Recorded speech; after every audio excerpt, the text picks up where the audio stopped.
या डिशला एक तिकारी असं म्हणतात आणि ही डिश सुरतची स्पेशल डिश आहे. हॅलो गाईज, मी आहे शिवानी. शिवानीज किचनमध्ये तुमचं स्वागत आहे. ही एक तिकारी दिसायला जेवढी छान दिसते ना, तेवढीच खायला टेस्टी झाली होती. आणि जर तुम्ही ही रेसिपी बनवली ना, तर तुम्ही आठवड्यातून 2दा तरी ही रेसिपी नक्कीच घरात बनवणार. चला तर मग आपण रेसिपीला सुरुवात करूया. पण त्या अगोदर जर माझ्या चॅनलवर तुम्ही नवीन असाल तर माझ्या चॅनलला सबस्क्राईब करा आणि व्हिडिओ आवडला असेल तर लाईक आणि शेअर करायला विसरू नका. मी इथं पॅन घेतला आहे, त्यामध्ये तेल टाकलं आहे. आता तेलामध्ये ना आपल्याला 2 अंडी तळून घ्यायचे आहेत, म्हणजेच हाफ फ्राय करून घ्यायचं आहे. आता आहे ना, मी अंड्याच्या मधल्या पिवळ्या भागाला ना चमच्याच्या मदतीने थोडंसं फोडलं होतं. जर तुम्हाला आवडत असेल ना तर तुम्ही हाफ फ्राय तसंच ठेवलं तरी चालेल. वरून चवीपुरतं मीठ टाकायचं आणि मिरची पावडर आणि थोडीशी कोथिंबीर टाकून आहे ना, तो हाफ फ्राय केलेला एका प्लेटमध्ये ठेवायचा. म्हणजेच आपण प्लेटिंग करणार आहे ना, त्याच प्लेटमध्ये ते ठेवायचा. आता पुन्हा त्याच पॅनमध्ये थोडंसं तेल घ्यायचं, बारीक चिरलेला कांदा टाकायचा. कांदा आहे ना 2 मिनटासाठी परतून घ्यायचा. त्यामध्ये आलं लसणाची पेस्ट टाकायची आणि हिरवी मिरची आणि कोथिंबीरची पेस्ट टाकायची. हे ना 5 मिनटासाठी ना व्यवस्थित परतून घ्यायचंच, म्हणजेच आलं लसूण आणि कोथिंबीरचं आहे ना तो उग्रपणा जायला पाहिजे तिथपर्यंत तो परतून घ्यायचा. आता त्यामध्ये ना शिजवलेल्या 2 अंड्याचा पिवळा भाग टाकायचा.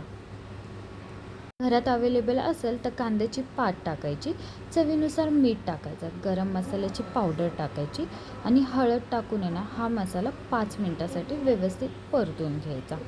आता त्याची आपल्याला ग्रेव्ही बनवायची. ग्रेव्हीसाठी थोडंसं गरम पाणी टाकायचं आणि त्याला मिक्स करून ना ग्रेव्ही 5 मिनटासाठी शिजून घ्यायची.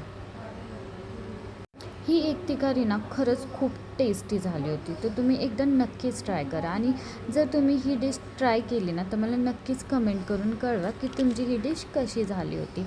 आता ग्रेव्ही व्यवस्थित शिजली की त्यामध्ये ना फ्रेश क्रीम टाकायची आणि ना भरपूर असं चीज टाकायचं. आता 2 अंडी शिजवली होती, त्याचा पिवळा भाग त्यामध्ये टाकला. आता अर्धा आहे ना पांढरा भाग ह्यामध्ये खिसून टाकायचा. चीज आणि हा अर्धा पांढरा भाग अंड्याचा तो खिसून टाकायचा.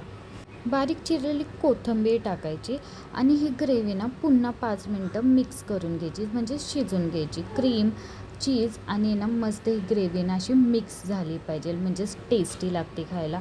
आता ही शिजवलेली ग्रेव्ही ना जो आपण सर्वात आधी हाफ फ्राय केलं होतं ना अंडा, त्याच्यावर टाकायचं आणि ही गरमच ही प्रोसेस करायची. आणि ना प्लेट घेताना अशी मस्त घ्यायची, म्हणजे ना असं जेव्हा आपण ही प्लेटिंग म्हणजे पूर्ण एक तिखारी बनून तयार होतं ना, तेव्हा ते दिसायला खूप मस्त लागतं, म्हणजे खूप मस्त दिसतं आणि टेस्टी तर एक खूपच टेस्टी रेसिपी आहे. आता आपण आहे ना एक तिखारीची शेवटचा तडका बनवून घेऊया. त्यासाठी ना मी ह्यावेळेस पॅनमध्ये तेलाच्या जागी बटर टाकले. बटर थोडंसं जास्तच टाकायचं आहे. एक आहे ना उभा चिरलेला कांदा, एकदम पातळ चिरायचा आहे बरं का कांदा, त्यामध्ये टाका आणि ना 2 लाल मिरच्या मी तोडून टाकल्या, ते सुद्धा टाका. आता आहे ना ते जे 2 अंडे आपण शिजवले होते ना, त्यातला अर्धा भाग तर आपण मगाशी वापरला. आता दीड राहिलेला भाग आहे ना तो त्यामध्ये उभा चिरून टाकायचा. आता त्यामध्ये ना चवीनुसार मीठ टाका आणि लक्षात ठेवा मीठ आहे ना थोडं सगळ्यामध्ये वापरायचं, म्हणजेच आपण 3 लेयर करतोय तर तिन्ही लेअरमध्ये मीठ आहे, तर थोडं तुमच्या हिशोबाने कमी जास्त ते तुम्ही तुमच्या हिशोबाने टाका. आता त्यामध्ये ना मिरची पावडर टाकायची आणि चवीनुसार मीठ टाकायचं, ते परतून घ्यायचं. 2 मिनटानंतर परतलं की त्यामध्ये ना थोडंसं असं चीज टाकायचं, वरून कोथिंबीर टाकायची, पुन्हा ते परतायचं आणि हा शेवटचा लेअर म्हणजेच हा शेवटचा तडका त्या एक तिखारीवर टाकायचा, म्हणजेच त्या ग्रेव्हीवर टाकायचा. मस्त असं बघा, तुम्ही बघू शकता तडका पण मस्त दिसतोय आणि ती ग्रेव्ही पण खूप छान दिसते. आता तडका केलेल्या पॅनमध्ये ना मस्तपैकी पाव किंवा ब्रेड गरम करायचाच, म्हणजे कडक करायचं आणि ना तो पण प्लेटमध्ये ठेवायचा.